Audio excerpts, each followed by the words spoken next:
တဲ့ဒေတာများမှာဆိုရင်တော့88.6 MHz နဲ့တိုင်း90နိုင်ပါရှင်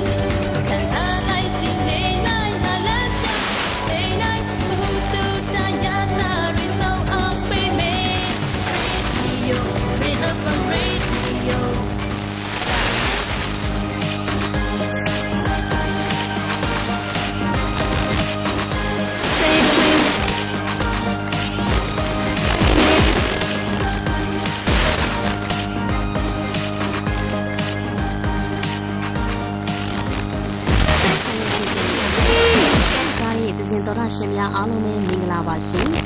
အခုတင်ဆက်ပေးမယ့်စီစဉ်ဖြစ်ပါရီဒီစီစဉ်ကနေဒီကနေ့မှာတော့စီးပွားရေးအောင်မြင်ဖို့အတွက်လိုအပ်တဲ့စိတ်ဆွမ်းရည်ဆိုတဲ့အကြောင်းအရာကိုတင်ဆက်ပေးခြင်းပါရီနိုင်ငံတော်ရဲ့စီးပွားရေးလုပ်ငန်းတွေမှာတွေ့ရတဲ့ကွန်ပျူတာအယောင်အဝယ်ပစ္စည်းတွေငွေကြေးဆိုင်ရာလုပ်ဥစားကမ္ဘာဆိုင်ရာကျွမ်းကျင်မှုတွေကို SK လို့ခေါ်ဆိုနိုင်ပြီးအကျိုးအမြတ်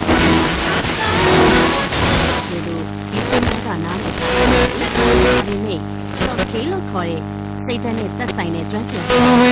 စီးပွားရေး